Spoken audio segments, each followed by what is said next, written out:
boats continuing this tacking duel right now. New Zealand stays on starboard. Both boats now dragging the game back into the middle. Yeah, now the Afterguard definitely has changed a lot since the last Cup. There used to be 5 of us on the Afterguard, and now it's 2.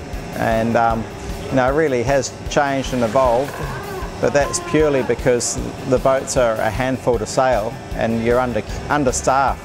You don't have the ability to have a navigator and a tactician and the helmsman and maybe a strategist, all sort of very specialised roles. You know, Ray is a tactician on the boat. Well, yeah, he is the tactician, but he spends a huge amount of his time hanging onto handles or grabbing the rope or helping out in certain manoeuvres on the helm. I think we'll just get to ley line, okay? Now you're having to just make probably more of the decisions yourself. You don't rely on any other help. You know, you got to take it on. You don't have a navigator telling you time to ley line.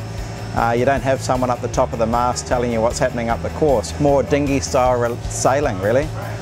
You know, Dean takes on a lot in a tactical role as well, and we've got to work on the relationship so we can easily transfer information quickly, and he knows when he's got to make a decision, and I know when I've got to make a decision. Glenn obviously is a very talented sailor in his own right, so he has input into a lot of the decisions. So he sort of, you know, from his position on the wing, he's sort of able to look up the course a bit and to see what's going on. Dean and I have to work really closely together to get the best performance out of the boat, similar to almost sailing a double-hander where the forward hand would have the main sheet and the helmsman steering. It's very much of a similar program. You have to sort of develop a technique or a dialogue where one person's in and out of the game.